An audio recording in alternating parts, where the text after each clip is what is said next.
Hi, my name is Waylon Hedegaard, and I'm a Boilermaker out of Local 647, North Dakota, South Dakota, and Minnesota, and this is a Union history class designed mostly for my fellow Boilermakers. In our apprenticeship and training classes, a good Union history is something that has been lacking. But this lack is certainly not just for the Boilermakers, or even Union members, but the public as a whole. In our media, in our schools, in our bookstores, I can get solid histories of every other group, from a decent history of China to several histories of the Aztecs. But labor history? Almost nothing. Next time you're in a bookstore, even large ones, look for anything on the history of unions. In my hometown, it's easier to find a history of Pakistan and India than one on American labor. In addition, our schools barely recognize the fact that there were unions, let alone give them a sympathetic account. In the American education system today, labor history has gone from a priority to non-existent. Therefore, most union members have little idea what our predecessors went through to give them the opportunities they now have. And without an understanding of this struggle, we risk slipping back and repeating history rather than learning from it.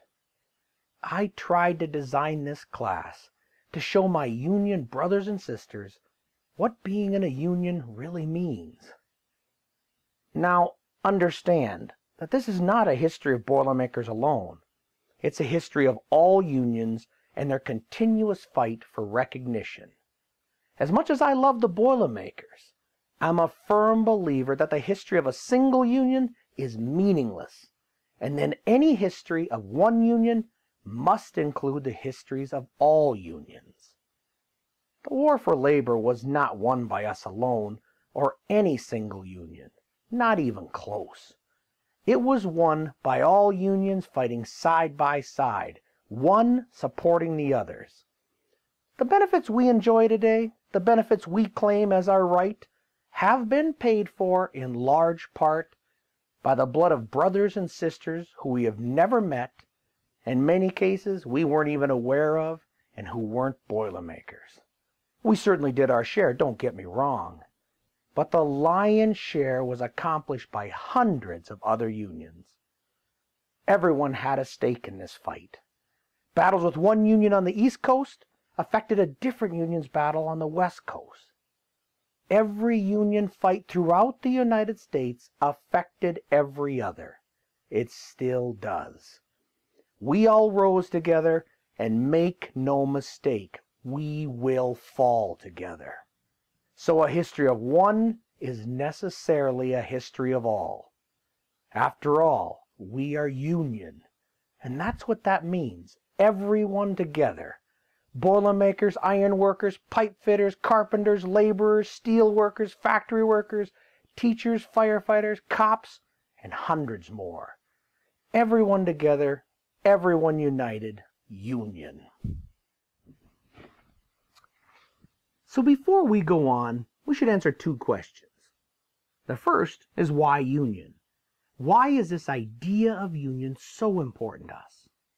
The answer may seem obvious, but it deserves to be asked. And sometimes the obvious response isn't the best one. The most common answer? Money, of course. We make considerably more money than the non-union companies who perform the same work. This can hardly be argued, and who doesn't like to earn more money? Who in their entire life has actually turned down a raise? Money is important and a big issue, but it's hardly the only issue. Belonging to a union has numerous other advantages. Safer job conditions, better treatment, better benefits, job security. Think about it for a minute. All of these gains are merely the result of the largest benefit of all, belonging to a group of people who, in spite of their squabbles and bickering, truly care about each other. In a union, you belong to a group who will be there when needed, who will help you when you're down, and who always has your back. This gives me, personally, an invaluable sense of security. I consider my fellow union Boilermakers the best people I have ever worked with, bar none. I have watched my brothers and sisters put a couple $100 at a time into collections for injured members they barely knew. I once saw a $1,000 check from a single individual. These are good people. They are what union means, and they are the reason I belong. Why am I union? That's easy for me. I'm union because of them. But to put this a different way, unions promote a different idea about work, one rooted in the belief that labor is not a mere commodity. Work is not merely something to be bought or sold. It is an important part of the human experience, and as such, workers should have some say in the conditions under which they labor, and should be paid enough to allow them to live in comfort and dignity. They should have a safety net in case they're injured or laid off or become sick. And they should not be left eating cat food when they become too old to work anymore. Like the rights of life, liberty, and the pursuit of happiness, we believe that the rights of workers to organize in their own self-interest is a fundamental human right, one we will never be willing to surrender. So the second question is, why union history? Well, I'm a big believer of the idea that knowing where you are going requires knowing where you've been. Unless we can know how we got to the present, how can we possibly understand how to succeed in the future? Working for progress in any field takes knowledge of how the real world works. And that knowledge is called history. Without history, we're just making shit up. And we cannot succeed as a craft, as a union, as a country by just making shit up. One of my pet peeves is the idea that I hear expressed from time to time on how conditions are deteriorating, how unions are giving too much away, on how our union forefathers are rolling over in their graves, upset at how much we have lost. Although there are kernels of truth to any of these statements, we have certainly had to make strategic retreats in certain areas, but I have to call bull on the whole idea. Statements like this show a vast ignorance of history in general and ignorance of our own history in particular.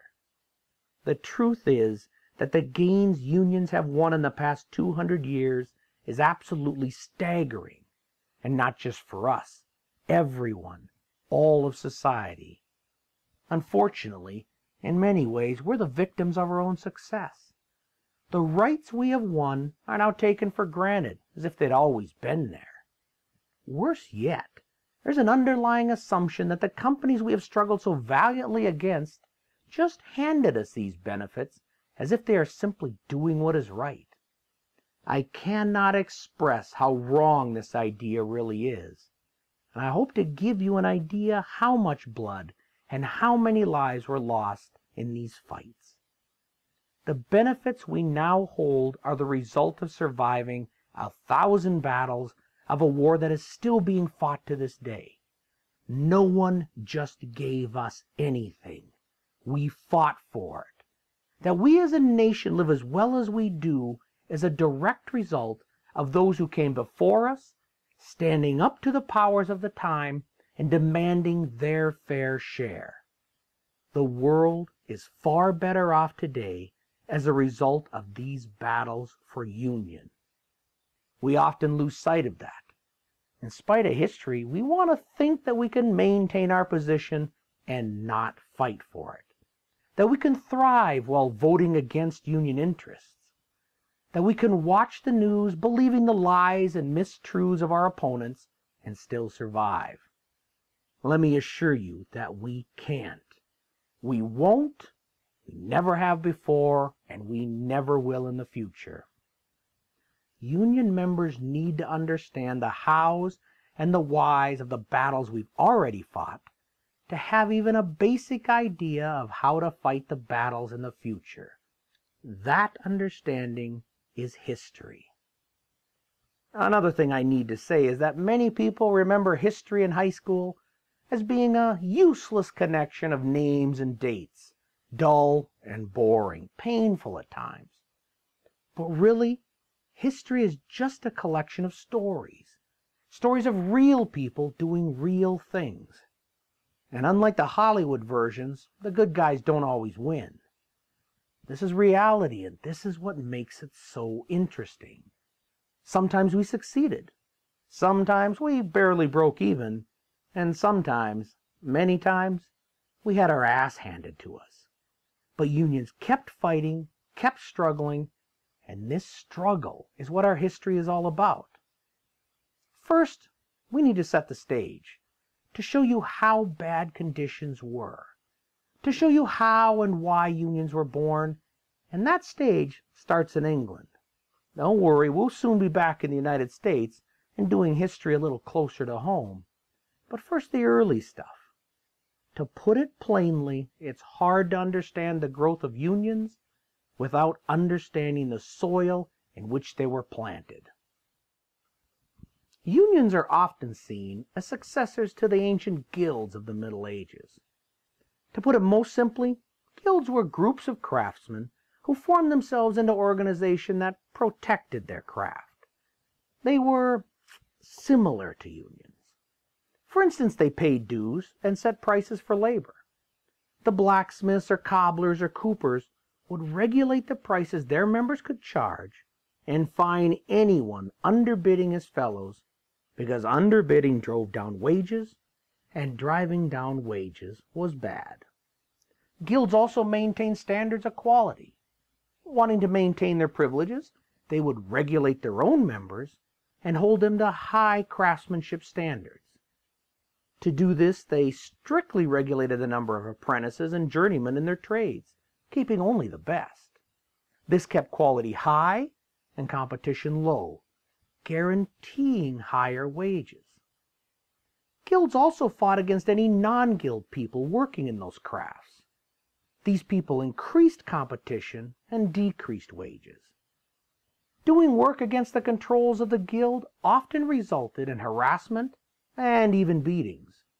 Perhaps a few guild men would pay a visit to a non-guild shop at night with torches. Needless to say, guilds took their privileges very seriously. If to this point these guilds sound quite a bit like an early union, I'd have to agree. But understand that these were not employees working for an employer. These were simply small craftsmen in business for themselves. People who owned a small weaver's or blacksmith shop, having a single apprentice, often his son, or living in it with his entire family above the shop. The largest of these shops might have employed 10 to 20 people. Viewed like this, they are closer with today's farmers' unions rather than today's trade unions. Dare I even say that guilds may have more in common with the union's longtime opponent, the Chamber of Commerce, than us. Regardless of whether we came directly from the ancient guilds or not, what we did take from them was their basic organization and names. The term apprentice, mechanic, journeyman, and master journeyman were all taken from the guilds. Our basic approach to our entire apprenticeship is straight from the guilds. The guild's idea that an apprentice would have to work under the close supervision of established journeymen to learn the trade is very close to the procedure we have today, though we do treat our apprentices with far more compassion than they did back then. Apprentices 200 years ago were virtual slaves. Signed up for an apprenticeship that lasted 5 to 7 years, they had very poor or no wages, often just room and board, with the room being a lousy mattress in the shop and the board being whatever the master didn't eat. They didn't have even basic freedom, such as a right to leave their master, or gamble, or marry. If they ran away, they were pursued by the law, and if caught, they were returned to their master, who often added a year or 2 to their service. As a punishment for their 5-year apprenticeship may become 7. Their 7-year apprenticeship might become 9. The masters loved this because he just gained 2 more years of free labor. Apprentices didn't like it quite so much. they could only get their freedom legally by serving out their entire term. In the United States, both Benjamin Franklin and President Andrew Johnson were runaway apprentices. Johnson, as a tailor, got into trouble with the law and had to leave town in a hurry. Franklin started off as a printer. He was apprenticed into his own family, but found working under his brother intolerable, and soon fled to Philadelphia, where he eventually started his own print shop. This was a very harsh system, but poor families fought hard to get their sons apprenticed to a craftsman, sometimes even paying him for the privilege. Ask yourself why. Why would you sign your children away into servitude? Well, because it was often the only way to make sure your sons had a skill that would feed them and their families. There are very few schools for poor children, and little chance outside the apprenticeship system to assure your child a chance to survive. Under even a harsh apprenticeship, young boys learned a trade that would keep them and their family fed. Harsh or not, it was the only game in town, and parents and their children paid dearly for a chance to play. Apprenticeships notwithstanding, guilds faded in influence. Yet true unions never managed much of a foothold until well into the Industrial Revolution. Before this event, the vast majority of employers were simply small businessmen, hiring local craftspeople to work in a shop. Employer and employee, master and mechanic, both shared a similar background. Masters were certainly wealthier than the journeymen they hired, but not overly so. Since workers were on the same rough level as their employer, they had a fair amount of bargaining power. Before the Industrial Revolution, competition wasn't nearly as fierce either. Craftspeople only had to compete with their neighbors for most work. Due to the poor quality of roads and transportation and the very high cost of shipping, imported goods were rare and confined to luxuries. So unlike today, few ways existed to send jobs to cheaper labor markets. If you wanted anything, from a barrel to a horseshoe, the only economical purchase to make involved bargaining with a local cooper or blacksmith. Made in China was unheard of. Made in the next county? Maybe. But even that's a long way to ship something in the back of a cart over muddy trails. I find it fascinating that the history of labor is tied so closely to the history of transportation. The poorer the transportation, the less competition for skilled crafts. But as shipping goods became easier and more efficient, craftspeople found themselves competing with workers farther and farther away. The farther away the competing worker can be, the worse chance that someone will undercut your prices or your wages. Competing with the cheapest labor always means a drop in local wages. This pattern of labor and transportation has continued to the present day, where massive container ships can now drop off a year's worth of factory-produced goods in a day, and where every worker is forced to compete with their counterparts on the other side of the world. So the poor roads in pre-industrial times helped local skilled workers more than they hindered.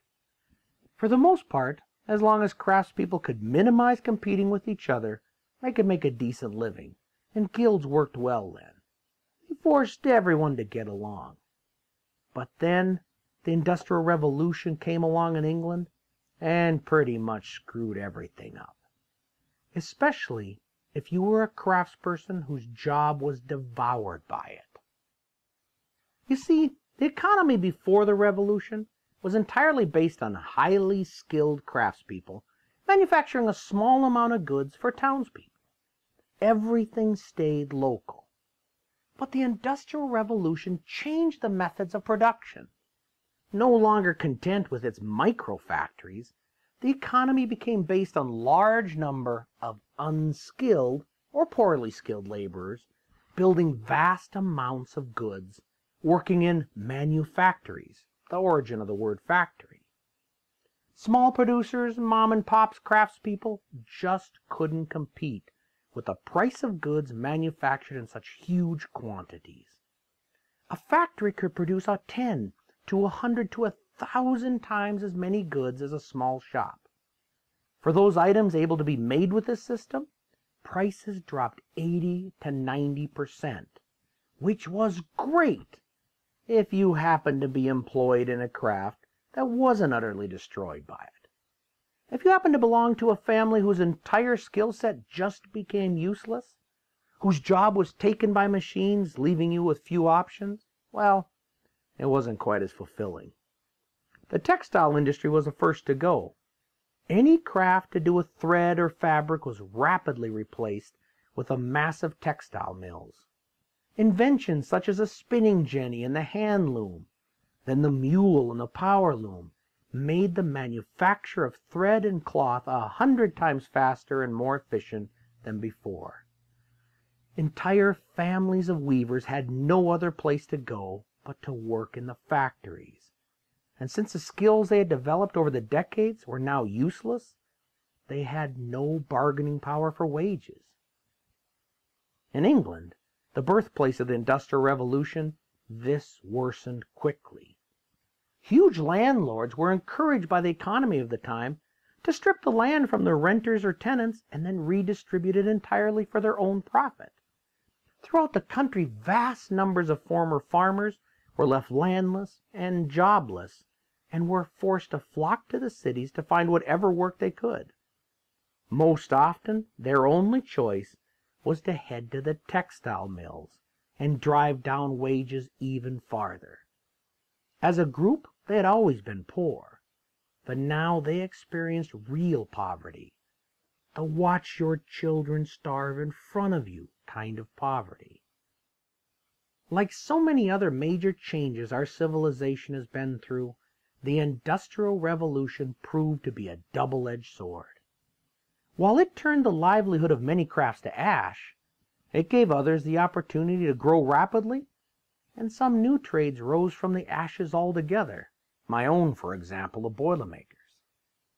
First, any trade that worked in the buying, selling, or transporting of goods skyrocketed. The entire revolution is based on making huge quantities of goods in one place and then shipping them to a lot of other places.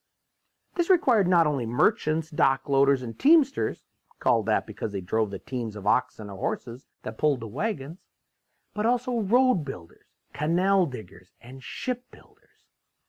Having all of these cheap goods encouraged the building of any system that could get manufactured items inexpensively from city to city. Roads, ships, canals, and eventually these newfangled railroads. Since there was money to be made building roads and canals were built. They weren't built before not because we couldn't develop the technology, but rather because no one could find a way to profit enough to do it. Trades in the transportation industry grew rapidly with a simple need to ship tons of cloth. And as we have seen, as roads get better, competition gets worse. Can you see how it all revolves around transportation? It is fascinating to think that between the time of the height of the Roman Empire and the American Revolution, 1800 years, transportation barely changed. In fact, a look at the famous Roman roads could make the case that it had actually gotten worse. But for the most part, Julius Caesar and George Washington traveled in nearly identical ways, whether by land or sea. It took cheaply produced cloth to entice people to build better systems. My own craft was not one of the crafts to become useless. To the contrary, Boilermakers were essential to the revolution. You see, before this, most work relied on two forms of power. Human power, the work your muscles could do in a day, and animal power, the work that could be done by oxen or horses. Sure, there were water and windmills, but before the Industrial Revolution, these were uncommon. Human and animal power did the vast majority of work in even the most advanced parts of the world. But the power to run even a very small factory was beyond the ability of any team of animals. Something different was needed, and the first factories turned to larger versions of the water mills that ground grain for centuries. The first textile mills in both England and the United States were powered by water. Factories sprung up along every stream that could be dammed. The limitations of this are obvious. No matter how ingeniously someone arranges the factories, there are only so many streams that can be feasibly dammed. These were quickly used up, and the search was on for something else to drive the gears and the pulleys. Steam power, mostly a gimmick until then, fit the bill nicely. Boilers could be built anywhere there was a little water and a lot of coal, and soon they were built everywhere. Though primitive by today's standards, boilers and their smokestacks became a common sight in the factory towns of the era. Our craft was born at this time, and the boiler-making skill set developed rapidly. The union would have to wait a while, but the first skilled boilermakers were certainly on the scene. Try to imagine what this must have been like, taking blocks of wrought iron and hammering them into sheets by hand, then taking these sheets and shaping them, fusing them together to form a pressure-tight vessel. The amount of work and skill that would go into such a project boggles the mind. Any Boilermaker who thinks our job is too hard really should try to hammer a block of steel into a sheet of steel. It makes crawling through the economizer a pleasant afternoon's picnic. Overall, life improved for most people through the Industrial Revolution. Due to improvements in farming and better roads, food became easier to get. The number of famines dropped. Many goods became affordable to anyone with a job and a little money. The middle class grew rapidly, the rich even more so. The standard of living for the entire country rose quickly. But the Industrial Revolution changed the world so much that many people simply couldn't find any employment outside the factory system. For this huge group of the very poor, life pretty much sucked. The very worst of the horrors of the factory work took place in new factory towns located close to the English coal mines. America lagged behind England in the advantages of the new system, but also the disadvantages.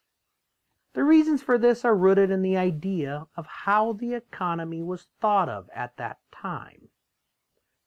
Many people assume that capitalism or something like it has been around forever. This is untrue. The favorite economic theory of the time was an idea called Mercantilism. In short, Mercantilism is forcefully arranging the economies of colonies, which we were one, to support the mother country, which was England. What does this mean? Well, it means that if you are England, you restrict your colonies from producing any product which might compete with you. Since England had a huge iron and steel industry, the American colonies were strongly discouraged from building one of their own. Other items which England made were hats, finished furniture, anything that required manufacture. Therefore, we'd be forbidden from making any of these products.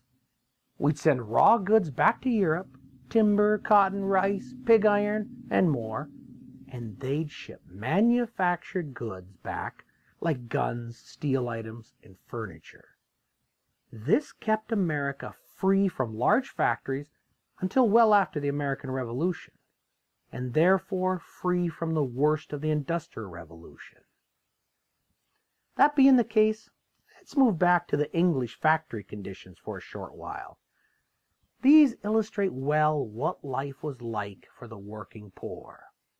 Here, things started bad and quickly got worse. As we have said, textile factories soon eliminated weaving as a craft.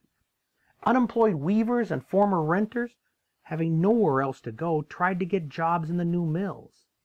Soon there was a huge labor force for the factories, one too huge for their own good. People were desperate for jobs, and every person desperate for a job reduced the bargaining power of every other person. As with anything tied completely to the law of supply and demand, the price for this commodity, the commodity of human life, dropped with every person hungry at the factory gates. The supply was huge, the demand was still small. With so many landless and desperate people, factory owners could and did cut wages until their workers' very survival was at stake. A single wage earner was nowhere close to enough. Men working insane hours, up to 16 a day, couldn't break even, so soon their wives also found themselves working in the dark and satanic mills. When they both still found themselves unable to feed their children, the oldest of these were sent into the mines and factories. As pay decreased, younger and younger children found themselves working in places that no child should ever work in. It was bad enough for adults. Work was 14 to 16 hours a day, 6 days a week. There were no protections, either for safety or decency. Anyone complaining would likely find themselves fired and blacklisted. Workers worked as hard as they could, or they'd be beaten or just replaced with another hungry body waiting outside the gates. People were often paid for only full hours, no partials.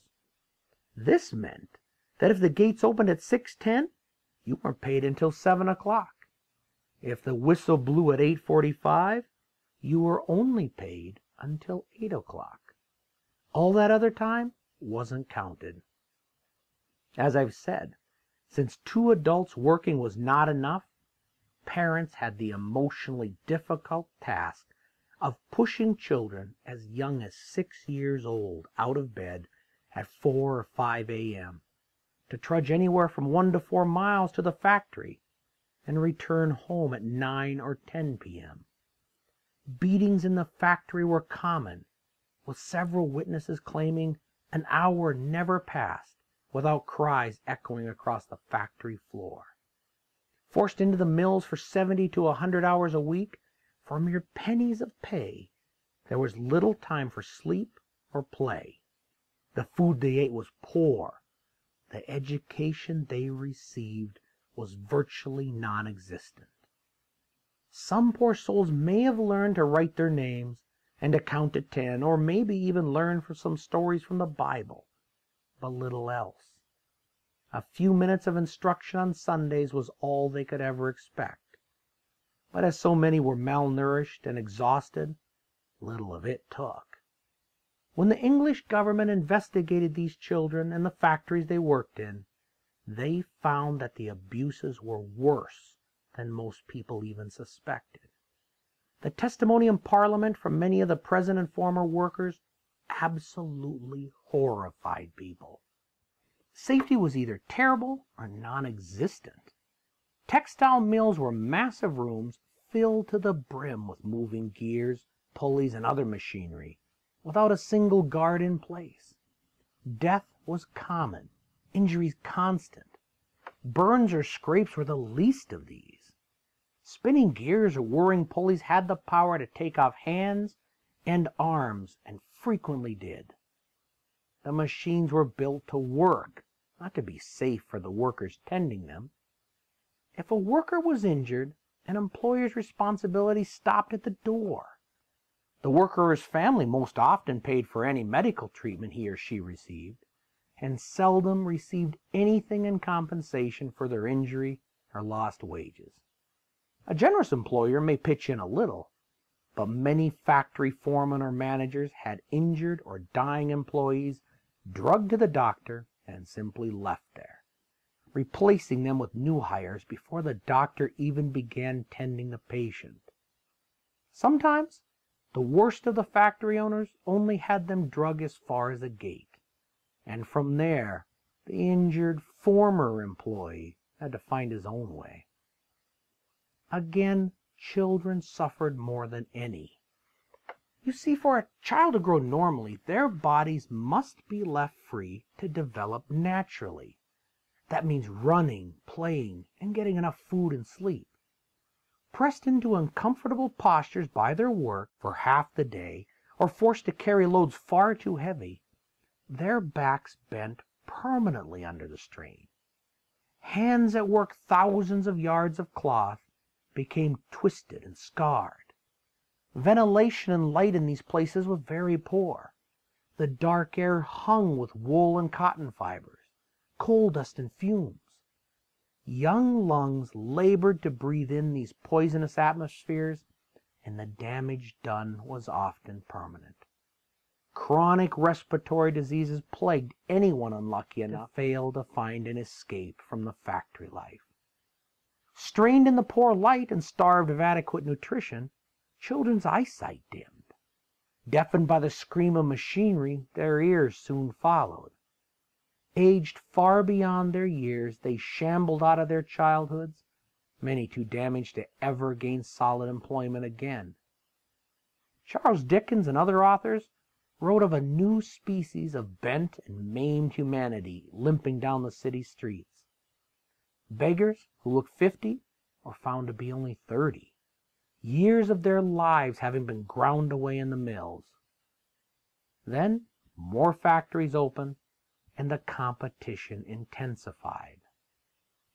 And wages dropped further. Owners demanded that their factories maintain their bottom lines. Since they couldn't control the prices of raw goods, such as coal or cotton, and they couldn't buy their machinery any cheaper, the brutal law of supply and demand refused to budge for them. The only cost-saving measure available was to cut their employees' wages, and this they did. Owners did whatever they could to maintain profits. Factory workers did what they could to feed their children. These two goals were not compatible. Profits were maintained, children were not. Starving families simply cannot take 10% cuts in pay. There was little hope for the workers. The machinery became more complicated and did more of the work, branching out into different crafts. Shoemakers, rope makers, and iron workers soon followed the weavers and thread makers into the mills. The skills people had developed over the years turned into useless memories. Their factory jobs were hard, but simple. Oil these pulleys, replace these bobbins, haul these loads. New workers could be trained for a lifetime of employment in a couple of hours. This, combined with dozens of unemployed waiting outside the factory gates for any openings, left them completely without power to change their wages or conditions. They had become cattle. Their employers thought of them no higher than the coal or cotton they ground up or burned in their mills. How did it get this way? What could possibly have happened to make people think that turning children into slaves was acceptable, even preferable? As it so often does, the entire industrial era was fueled by new ideas, sometimes magnificent, sometimes cruel. And the Industrial Revolution was not the only revolution in town. The show that had come to dominate the 18th and 19th centuries was a full three-ring circus. All three rings changed society completely. In addition to the industrial, the scientific revolution had begun, and humanity threw out most of what they believed on how the world worked. Discoveries were constant and everywhere, both practical and loony. The age of steam had begun, but so had the age of invention. The tinkerers and inventors who had always puttered on the edge of society now found their skills highly profitable.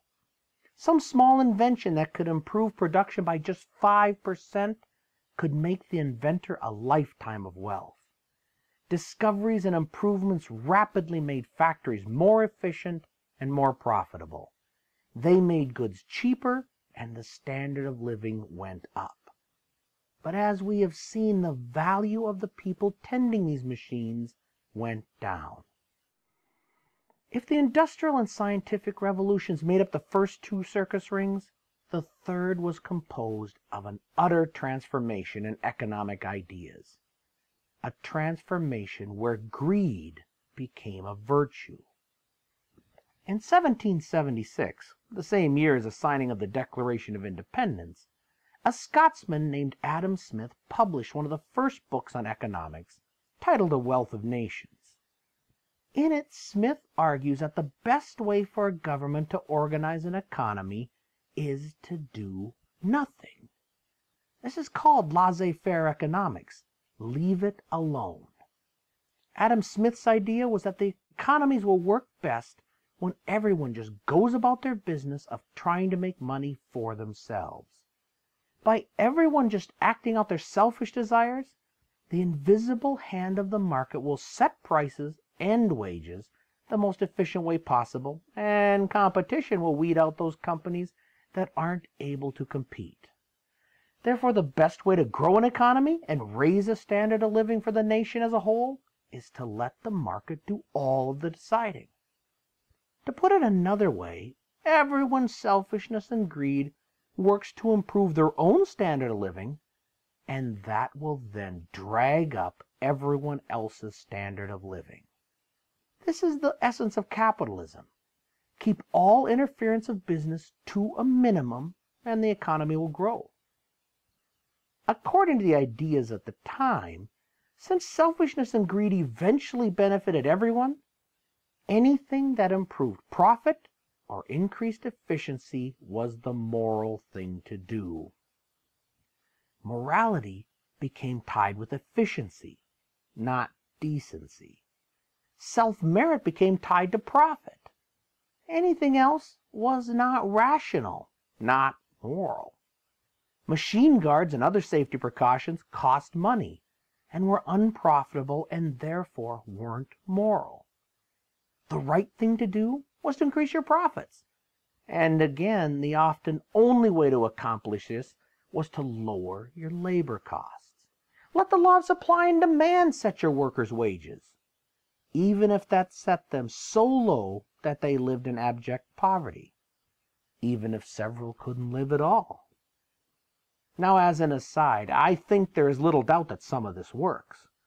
I believe firmly in the power of sheer, unbridled capitalism. The evidence surrounds us. Today we possess laptops, smartphones, iPods, and we do things that were inconceivable just a decade ago. This attests to capitalism's tremendous power to create an unbelievable assortment of items.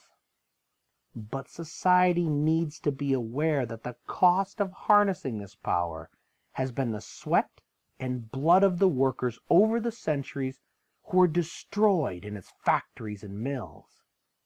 The law of supply and demand cares not at all for the dead and maimed men, women, and children it has left in its path. This has been the purpose of unions, to band those people together to make them strong enough to demand a fair share. This idea of profit as king was soon followed to extremes. Since sheer strength wasn't as important in factories, the hiring of men often wasn't as profitable, so factories hired women. If children would work cheaper than women, hiring them was a rational thing to do. If people have no other place to go, or could easily be replaced, cut their wages. If families starve, well, that isn't the owner's responsibility. Their responsibility is to make their factory as efficient and profitable as possible. In some people, this harsh concept was combined with an even worse one, that of social Darwinism.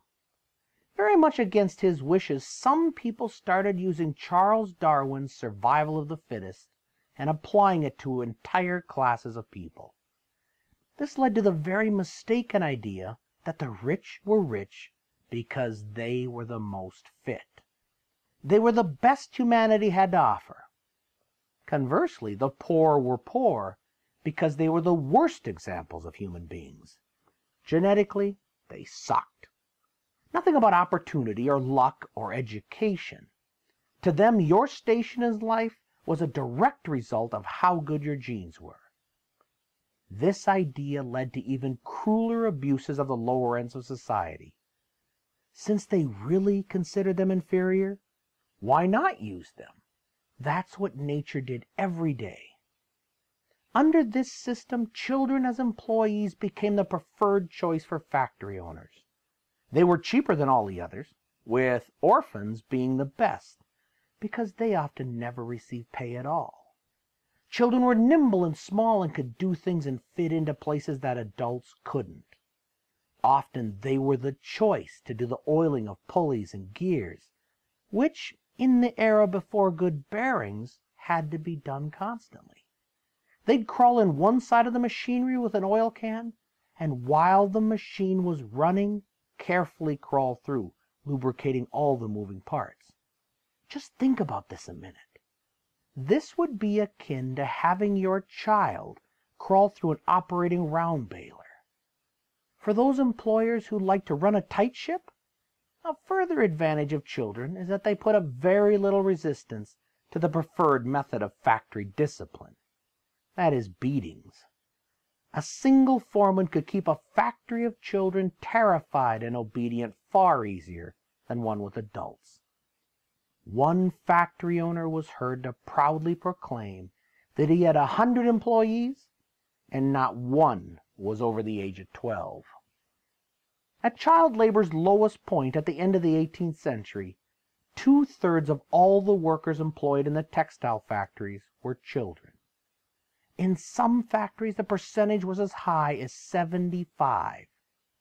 Though this declined slowly and never got quite as bad in the United States, it never completely went away until unions and other progressive groups won their fight and had it restricted by enacting child labor laws. The United States waited until 1938 to finally get all of its children out of factories. One point to understand here is that these men were not regarded as monsters like we would look on them today. These people were often pillars of their communities. They had families that they cared carefully for. They went to church regularly. They founded charitable organizations. Many worked to better their communities, building libraries and museums. They were the force behind a new, rigid Victorian morality that gradually overtook most of the country. I'm not sure how they conceived children in the 19th century England, but judging by the art and literature of the time, sex had very little to do with it. But never misunderstand.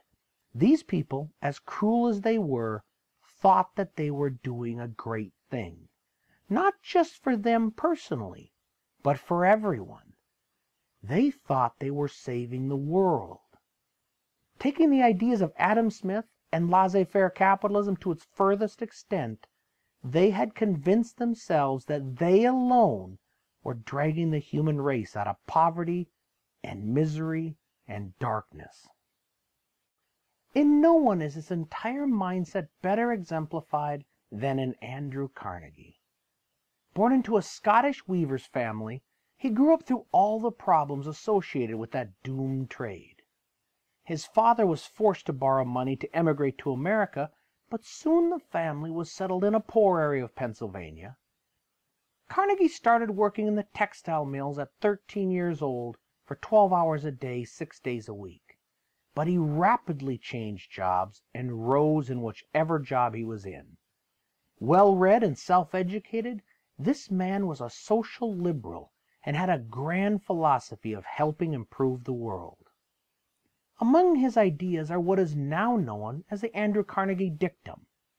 This idea states that everyone should spend the first third of their life getting all the education they can, the second third making all the money they can, and the last third giving it all away to worthwhile causes. This is pretty much what he did, becoming the richest person in America by building an empire of steel-making factories that would eventually lead to U.S. Steel. Carnegie was also serious about charity. One of his most famous quotes was, "A man who dies rich dies disgraced." These admirable words were followed by admirable deeds. He sold his steel empire to J.P. Morgan for today's equivalent of $14 billion, and then proceeded to give it all away. Hospitals and performance halls were built with his money, including the great Carnegie Hall in New York City. But Andrew Carnegie donated most of his money in projects that would educate the common person. Universities around the nation received a great deal of funds, but particularly libraries. Giving smaller towns a gift of a library ate up a huge amount of his fortune. No town that applied was turned down. Often, a Carnegie Library was the first free and public library that most towns ever had.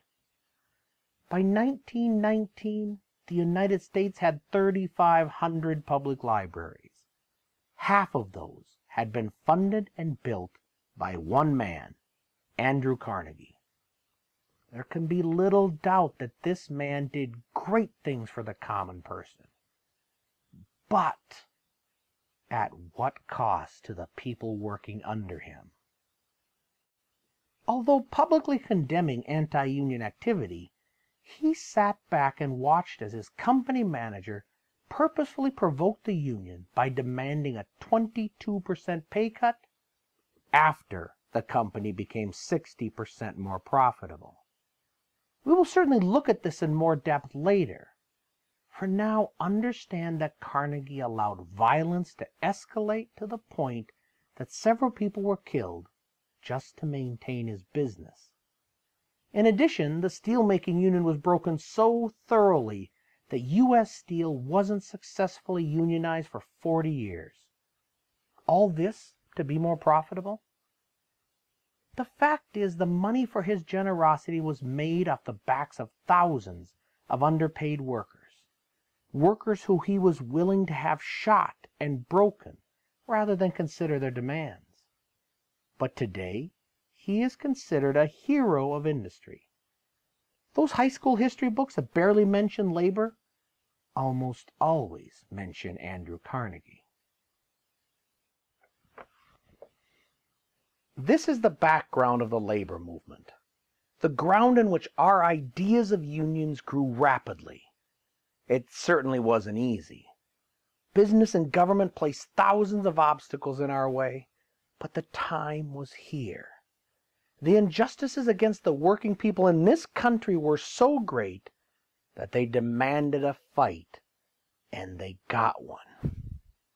Watching entire generations of their families be ground into dust in the factories and mines created a desperate and determined group of people, ones that would be willing to sacrifice so much because they had so little. These courageous people are our union forefathers and mothers. Their battles over the last 2 centuries, battles against child labor, low pay, dangerous conditions, long hours, and never-ending weeks of work. Their battles are what has brought us to the point we are now. Their continuous fight raised us into the middle class, and their example is what we must learn from to keep us here. Over the next few lectures, I hope to be able to tell you some of their stories. These people's stories deserve to be told, and as union members today, facing a fight for our own very survival, we need to hear them. My name is Waylon Hedegaard, a Boilermaker out of Local 647, and I'm proud to be union. I'll see you on the next one.